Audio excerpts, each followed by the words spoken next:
అసలు అంటే ఇది ఈ వ్యాఖ్యలు రాజకీయ అనుభవం లేదనాలా, లేదంటే సీఎం స్థాయికి అనుభవం లేదని కొంచెం చెప్పాలి. ఎందుకంటే తను కూడా చూసినా మనం చాలా ఒక జెడ్పీటీ స్థాయి నుంచి ఎదిగినటువంటి తర్వాత ఎమ్మెల్సీగా, ఎమ్మెల్యేగా, ప్రతిపక్ష నాయకుడిగా, ఈరోజు తెలంగాణ రాష్ట్రానికి సీఎంగా అయినటువంటి ఓ నేత.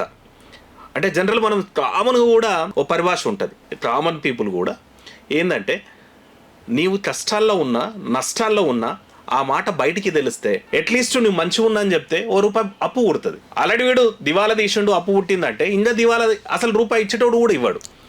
అంతెందుకు మాధవ్, మనము మామూలుగా కుటుంబ వ్యవహారాల్లోనే మీరు చూసుకోండి, నా ఆర్థిక పరిస్థితి బాగలేదని మనం చెప్పుకున్నాం అనుకోండి, ఇంటోడు కూడా హెల్ప్ చేయకపోవడం పక్కన పెట్టు, నీకు కాస్తో కూస్తో జనాల్లో ఉన్న ఇజ్జత్ కూడా ఉండదు.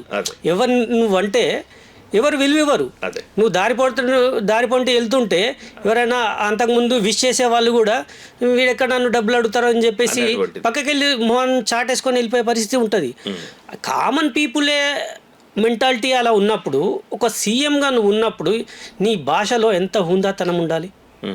అలా చెప్పుకోవడం అనేది నిన్ను నువ్వు దిగజార్చుకున్నట్టు. అంటే రేవంత్ రెడ్డి ప్లాన్ ఇక్కడ వేరే ఉంది.